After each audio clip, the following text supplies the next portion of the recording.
Hi friends, ಸೂಪರಾಗಿ ಒಂದು ಮೀನು ಸಾಂಬಾರು ಮಾಡೋದು ಹೇಗೆ ಅಂತ ನೋಡೋಣ ಬನ್ನಿ.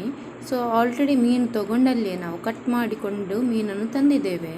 ಇದಕ್ಕೆ ಉಪ್ಪು, ಒಂದು ಚಿಟಿಕೆಯಷ್ಟು ಅರಶಿನ ಮತ್ತು ಸ್ವಲ್ಪ ಸಿರ್ಕೊ ಅಥವಾ ಏನು ಹೇಳ್ತಾರೆ ಲಿಂಬೆ ಹುಳಿ ರಸ, ಒಂದು ಅಥವಾ ಅರ್ಧ ಲಿಂಬೆ ಹುಳಿ ರಸ ಹಾಕಿ ಮಿಕ್ಸ್ ಮಾಡಬೇಕು ಅದನ್ನೆಲ್ಲ. ಯಾಕಂತ ಹೇಳಿದರೆ ಮೀನು ಏನಾದರೂ ಸ್ವಲ್ಪ ಚಪ್ಪೆ ಆಗಿದ್ದರೆ ನಾವು ಸಾಂಬಾರು ಕುದಿಯುವ ಮೊದಲು ಹಾಕುವ ಮೊದಲು ಈ ಥರ ಮಿಕ್ಸ್ ಮಾಡಿಟ್ಟರೆ ಸ್ವಲ್ಪ ರುಚಿ ಹೆಚ್ಚಾಗ್ತದೆ ಅಂತ ಹೇಳಿ ಈ ರೀತಿಯಾಗಿ ಮಿಕ್ಸ್ ಮಾಡಿ ಇಡೋದು. ನೀವು ಫ್ರಿಜ್ನಲ್ಲಿ ಇಡೋದಾದರೆ ಕೂಡ ಈ ರೀತಿಯಾಗಿ ಮಾಡಿ ಇಡ್ಬೋದು.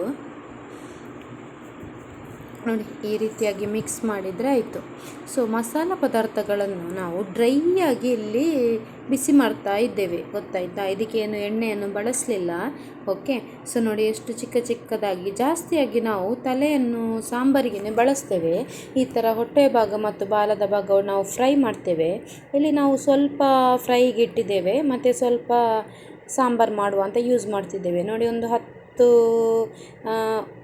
ಉದ್ದ ಮೆಣಸು, ಕೊತ್ತಂಬರಿ, ಜೀರಿಗೆ, ಅರಿಶಿನ, ಬೆಳ್ಳುಳ್ಳಿ ಮತ್ತು ಈರುಳ್ಳಿ ಅರ್ಧ, ಈ ರೀತಿ. ಮತ್ತು ನಾವು ಹುರಿದುಕೊಂಡಿರುವಂಥ ಮಸಾಲವನ್ನು ಸ್ವಲ್ಪ ತೆಂಗಿನಕಾಯಿ ಹಾಕಿ ಸೇರಿಸಿ ಈ ರೀತಿ ರುಬ್ಬಿಕೊಂಡು ರೆಡಿ ಮಾಡಿದರೆ ಆಯಿತು.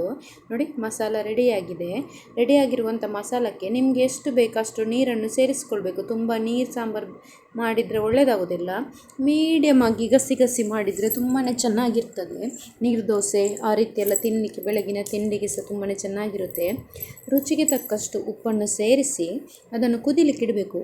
ಈ ಮಸಾಲ ಒಳ್ಳೆ ರೀತಿಯಲ್ಲಿ ಕುದಿಬೇಕು. ಯಾಕಂತ ಹೇಳಿದರೆ ಮೀನು ಬೇಗನೆ ಬೇಯ್ತದಲ್ವ, ಅದಕ್ಕೋಸ್ಕರ ಮಸಾಲವನ್ನು ಚೆನ್ನಾಗಿ ಕುದಿಸಿ ನೆಕ್ಸ್ಟ್ ಕುದಿ ಬಂದ ಮೇಲೆ ನಾವು ತೆಗೆದಿಟ್ಟಿರುವಂಥ ಮೀನನ್ನು ಒಂದೊಂದೇ ನಿಧಾನವಾಗಿ ಸೇರಿಸಬೇಕು. ಮೀನು ಬೇಗನೆ ಎಂತ ಹೇಳ್ತಾರೆ ಬೇಯುತ್ತೆ, ಅದಕ್ಕೋಸ್ಕರ. ಮತ್ತು ನಿಧಾನವಾಗಿ ಈ ರೀತಿ ಒಂದೊಂದೇ ಮೀನನ್ನು ಅದಕ್ಕೆ ಸೇರಿಸಿದರೆ ಆಯಿತು. ನೋಡಿ ಎಷ್ಟು ಚೆನ್ನಾಗಿ ಕಾಣ್ತಾ ಇದೆ ಅಂತ ಹೇಳಿ ಅಲ್ವಾ?